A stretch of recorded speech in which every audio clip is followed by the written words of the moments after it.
Hey folks, welcome back to the channel. So today we're going to test the difference in power and velocity between 44 Special and 45 ACP because I think ballistically they're very similar cartridges. The standard load for a 44 Special is a 240 grain lead semi-wad cutter like an Elmer Keith bullet going about 850. And for 45 ACP, it's a 230 grain going about 850, 825 to 850. So it's a little bit lighter bullet.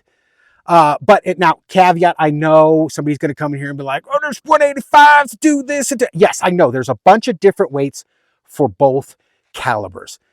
But I'm curious what the difference is in, or how similar they are actually between each other in power, velocity, ballistic, all that other kind of stuff. So what we got today is we're going to be using, for the 44 Special, we're going to be using my Taurus 431 44 Special with a 3-inch barrel.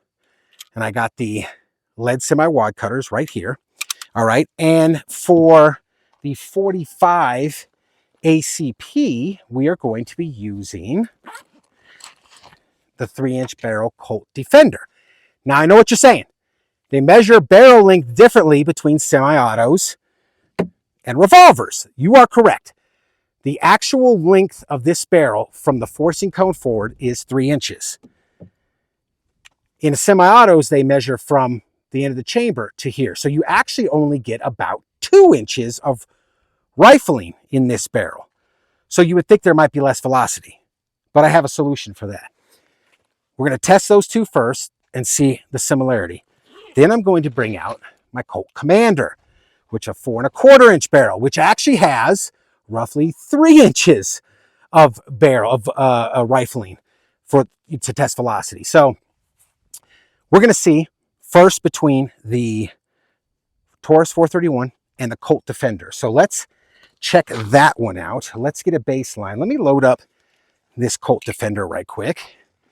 I'll put about 5 rounds in here. And let's see here, about 5 rounds. By the way, ammunition for this video has been graciously provided by Mark at Browne Works, custom grip manufacturer. He's an artist. Link in the description below. Check him out, man. He probably has something you want. All right.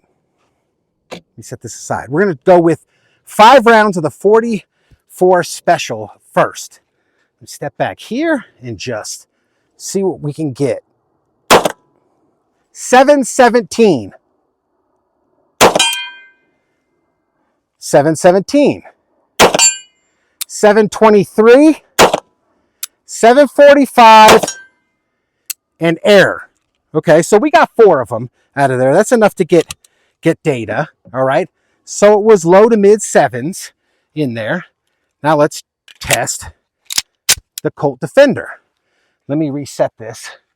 It says error, and this is a Caldwell ballistic precision thing.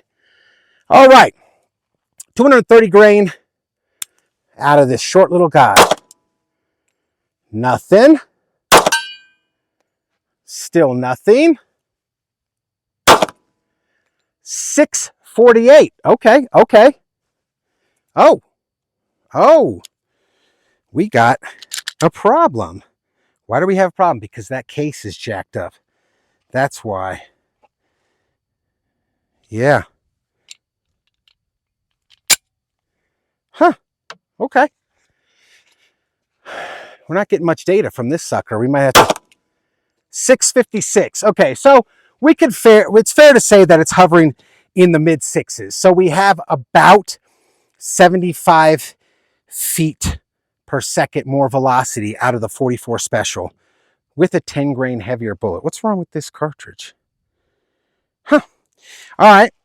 Now, let's test the Commander because they have very similar. Let me get 5 more rounds and see if I can get this, if you can even call it a chronograph, to cooperate. All right. Now, this is probably a more fair comparison because they have equal barrel lengths. And I know, oh, cylinder gap, you're not losing that much out of cylinder gap, but the 44 Special is still winning so far. But let's see about this one. 706, air, 704, 705, and wow, that was a big difference. 684. Okay, so we could fairly say that these, at least this particular hammer, and I know, okay, somebody's going to be like, this manufacturer's loaded hotter than this one and that. Yes, there are some variables. I'm just trying to get an idea. So far, out of the very similar barrel lengths between the Commander and the Taurus 431, both had 3 inches of rifling in their barrels. There was about 35 to 50 feet per second difference with a 10 grain heavier bullet in 44 Special. There was about 75 feet difference. Well, actually, it was probably, let me correct that. If I go back and look at it, well, we were hovering around 715, 730, so it was probably 15 to 20. Well, okay, here, let's compromise. About 25 feet per second faster than 45 ACP out of the Commander. So that's very similar, although this is about 10 grains heavier. So my point to this whole thing was, anybody that doesn't think 44 Special is powerful enough, if you think 45 ACP is sufficient enough for self-defense, and I don't know anybody that doesn't think that. Now, I know people that think there are better options out there, but 45 ACP to this day is still a viable self-defense handgun cartridge.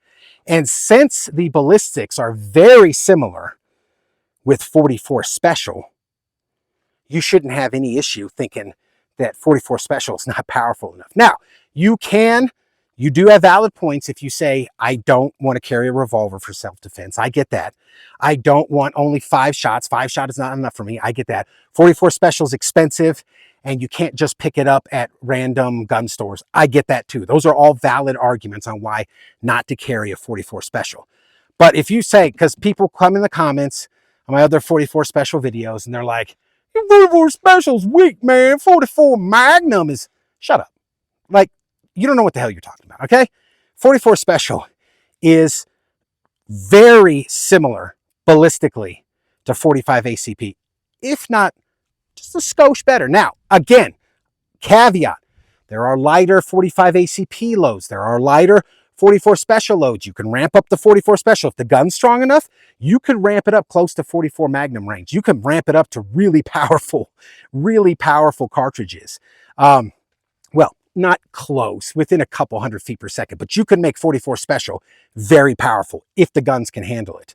I just shoot standard stuff. But for those out there who think 44 Special is, again, weak or not viable, you're mistaken. If you believe 45 ACP is, 45 Special is on par with that. So there it is, guys. Thanks for watching. We will see you next time.